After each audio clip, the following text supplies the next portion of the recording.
So let's talk about why Quilboars are broken. First of all, I'm going to talk about how you play Quilboars. A lot of people have been asking a lot of questions in my streams, so I've been playing for already 16 hours.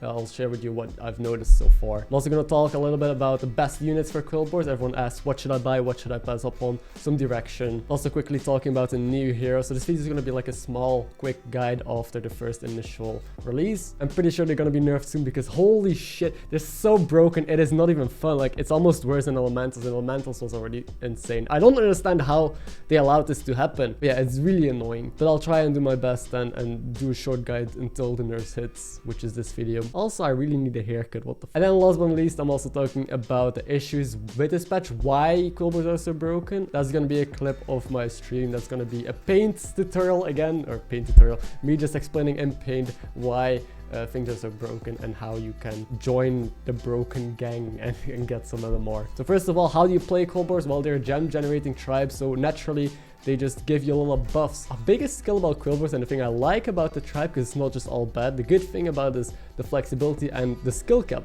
because you gotta know when you hold your gems, what do you use your gems on, when do you play them, should you take certain generators or not. So that's the cool skill about it. But the thing is, Quilboars are so broken, so even if you don't know how to play them, even if you misplay, you're gonna be stronger than everyone else. If you just buy every Quilboar you see, it doesn't matter if you know what you're doing or not, you're gonna end up in top 4 if you roll them first. So just the power curve is completely off, but I do like the concept and I do like the flexibility, so they're playable with a lot of stuff. Now we are also again in somewhat of a power level meta that is super aggressive. This is almost like the prize meta. So previous meta was slower, that's why a lot of people have trouble now and stay down. This is a meta where you should be leveling quicker if you can. If you are strong enough or you feel like you can level, just level, because the first people who hit a good tier 5 or 6 units win the lobbies quite often. So if you want to go for first, level, and try to see this like, again, the prize meta with the spells, where everyone just who hit the double Kalios first won the game. Now it's whoever hits the tier 5 or 6 Quilboars first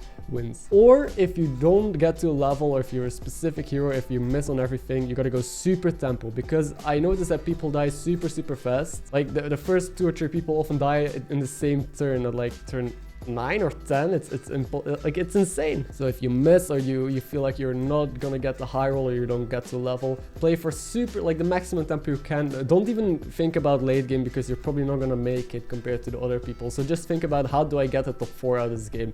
That's the best way you're gonna save MMR. Trust me, I've tried and stay down and try and do like taunt comp and maybe find a brand and skill things up. You just die, you don't have a chance. So it's better to just go all in every round, get the top 4s, and that way every game that is not a high roll, you might at least get a top 4 still, to the people that are still looking to play like in previous meta and get the scaling going. Now that is my initial take. Things can still change. Maybe there's better ways to approach it still that I haven't figured out yet, but again, I'm getting close to 6k MMR, have like 16 hours in the game so far. This is my findings. Now let's talk about the best units for Quilboars. I'm gonna be honest, every Quilboar is good. Most tribes have like bad units that you want to avoid, but even at tier 1, it's like you almost want to buy every Quilboar that you see. That's the synergy together is just too good. The flexibility is too good. I would say take most Quilboars you see, unless you're on tier 5. You don't want to be taking tier 2s, obviously. But in short, the absolute best ones out of the good ones are on tier 3, the banner guy that gives blood gems to adjacent units. If you hit that early, that's really good. I had a Reno game where I power level to tier 3. I just skipped tier 2. And I hit a banner, I just hero powered it. So it's a 2-5, then became a 4-10. I didn't even have any Quilboars on the board, so it did no buffing. But in 1 or 2 turns, I found more Quilboars. And I won that game, because guess what? I got a golden banner before everyone else, and I was able to level to tier 5 and 6 and get like an insane Quilboar comp. Brute is also really good, because it's a 3-3 that gets +4/+4 if you just play 1 blood gem on it a turn. So it's the main big boys for the tribe if you hit them early. Dynamic Duo also scales out of control. It's a taunt that just gets free buffs whenever you play buffs. And also Necrolite has some cool applications. I don't think it's as necessary, because generally if you go full Quilboar, it might be stronger than going Menagerie Quilboar. At first I thought Menagerie Quilboar, that's it, the creme de la creme, that's the superior way to play this tribe. But it turns out that if you go full Quilboar right now, because all Quilboars are so broken, it is probably better, because they all just scale off each other and they blow up. So Necrolite is actually not as useful. But if you go with the Menagerie Quilboar tribe, it is, of course. Tier 4, Bonker. If you hit an early Bonker, you are set for the next couple turns with all the blood gems that you get. Also, Ground Shaker is an amazing tempo option. Like, I thought Ground Shaker is still bad because it's not a passive buff. It's like it's not a buff that sticks around, so you have to rebuff it every round to get the plus attack. But if you are in the tempo mode, right, if you're about to die or you want to get for the top 4, you can just pick some ground shakers, buff them up, and have a lot of attack to maybe kill your next opponent if they're playing a bit greedier. I've won games where I had to transition into ground shakers to just get a lot of attack on my units to win fights, and then eventually I was able to find the scaling and get rid of my ground shakers. Tier 5 and 6, honestly, everything is good. I don't think there's a single tier 5 or 6 that's bad. Of course, some of them are situational, like you're not going to take the pig if you're doing more of a menagerie type, and you're not going to take the menagerie guy, which is Agam Turn Curse, if you are not menagerie, but if you're full Quilboar. But if you find one of them early, just take him and you're fine. And the new heroes, I actually have not been offered them much. After playing so many hours, like I did more than a 10-hour stream yesterday, I got offered the guy that gets 2 blood gems, the Blackthorn, I think. I got him offered twice. I didn't take him because I already played him and I don't think he's that good. I think he's okay, but I don't think he's that good. That's my bottom line there. Because I had better heroes offered. I still take Rafam over him, for example, which was the case. I've never been offered Xyrella, so all I can do is go and judge the hero based off stats and the performance in my lobbies. Seems not that good.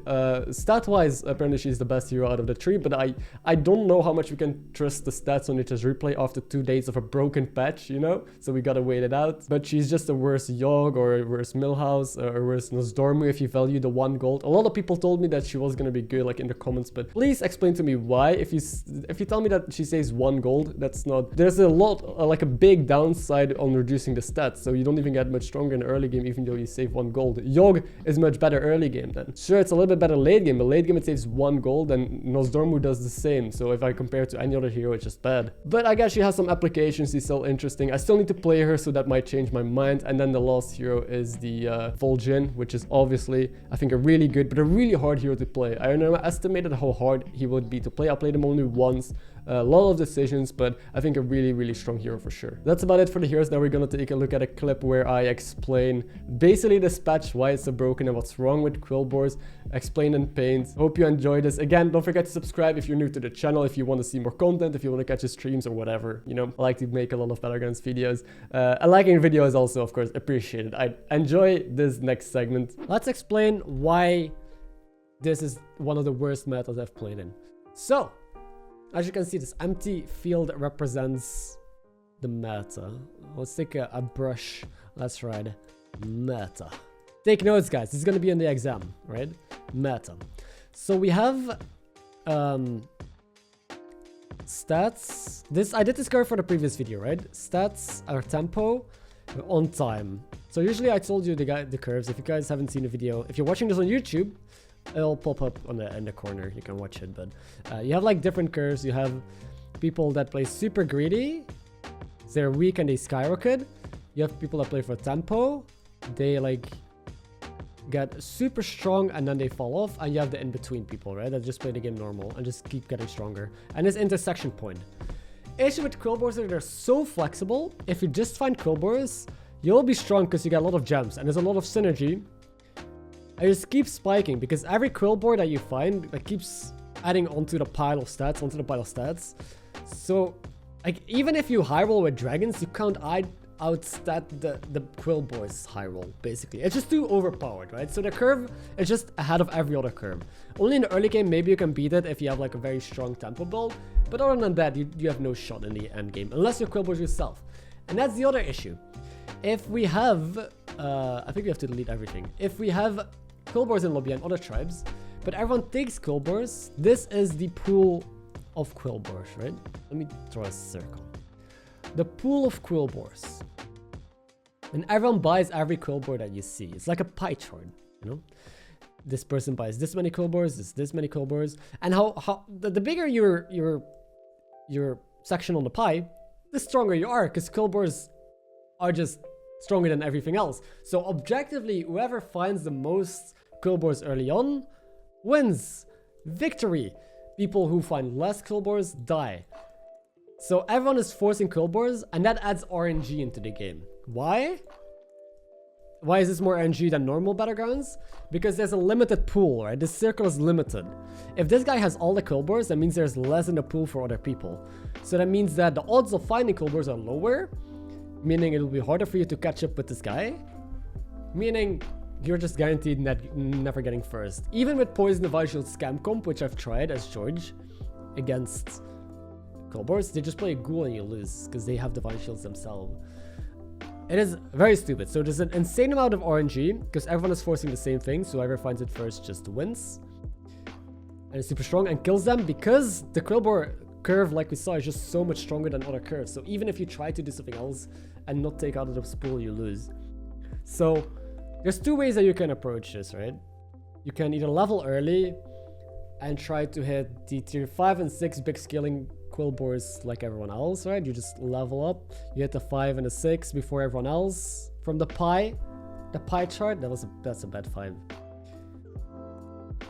And no one can catch up to you. But you can die in the process to tempo builds, right? Or you can stay down and just pick the weak Quilboars, and it will still give you enough scaling to like kill people before they get their Lightning or their Bren or their Caligos or whatever. So you can also play a tempo build and just go for a top 3. I don't know what this visual representation is, but you get the idea what I'm saying, right? Let's see if there's any questions, because I think that's the most important part. This is short, like in short, why there's so much RNG and why it's so broken. Paint, yes, the paint is back, guys. Should they nerf the early? If anyone has any questions, at me and I'll try to answer it. Should they nerf the early game for Quilboars or late game? Both. I think the late game is actually fine. Like if you look at Flattest objectively, which I did in the review of the patch, it's not that good. Flattest and the 7/7 that gives 1 blood jump to everything is not as good compared to other tribes. But just because of the insane synergy early mid game, it just blows up, right? The insane synergies just makes it blow up. So I think the end game is alright because it's really hard to high roll with it. It is the early game and mid game that enables it. So I think indeed they should nerf the tempo, and then it's gonna be fine. Because if you have to set up for it like an entire board of Quilboars and then hit the stuff, but your Quilboars are too weak, you're gonna die. Same like Caligos. With Caligos, you have to buy random dragons that are not that good, and then you start scaling them up. With Quilboars, you have an insane board, and it's already insane, and you just add scaling onto it. So I think, yeah, I'm not sure. I'm not a designer or balance team member, but I think that's how you patch it. Can you go to the bathroom? Yes, go ahead. Give for gameplay, state for pain. Is it better to roll for the quills in this meta than even if you sacrifice gold? No. Early game, you always still play for money. But mid game, honestly, if you had a choice between Mama Bear or just taking like a tempo pick, you just take a tempo pick and try to go Quilboars still. If you go Mama Bear, you play Beast, sure, maybe you're top 6, top 5, but you're gonna lose to the super high rollers. So don't roll and waste money, because then you're also gonna fall behind on other people that don't do Quilboars, but value Quilboars. Until the nerf happens. If you see this and there's already a nerf, then disregard what I'm saying. The fundamental problem with boars, it's too strong, too overtuned. Like, they have a tier 2 4-3 that can get Divine Shield, which is then a 5-4 Divine Shield on turn 3. I've had that. That's insane. It's better than a tier 3 unit. For triples for other tribes, yes, but that doesn't matter. That doesn't even catch up. Thoughts on Flattest with Agam and Menagerie? I think stronger than Lightfang Bran. I haven't compared yet. I think I've seen people do Lightfang Agam stuff, but I haven't tried it with Flattest. I have had a Menagerie build with Agam. It's good. I think Menagerie is good with a tribe. Yes, but I'm not sure if it's stronger than Bran, actually. I think it's okay. I think you could do both. Because it seems that actually just going full Quilboar is the strategy. I thought it was worse at first, but maybe it is better. What was the average loss turn for the games you played this? I actually don't know. No, I think it is shorter. And what I noticed is people die much sooner than before. People die earlier and earlier and earlier. So it is because of the early game being so insane and high rolling. Also, tempo heroes are a bit better. Yeah, I read it. Should they add a fleeting effect to blood gems? Oh, that's cool. Yeah, so blood gems like get removed at the end of your turn, so that way you can't save them up and stack them for a big turn. That could be interesting. I don't know how. You would have to try it. I can't say for sure how good that is, but that's interesting for sure. Exodia build, maybe if you high roll, but I've not seen any Exodia builds because setting it up requires you to survive, which is hard. And you need to say tier 6 unit. And if you can choose between Quilboar tier 6 units or Eliza, you probably take Quilboars actually right now. So But I have won with an Exodia once yesterday. Countering, I think it's just poison. Poison shields is the best you can do, and Amalgadons are always going to be really good. Alright, thank you guys for the people on YouTube. I hope this was helpful. Thank you for watching.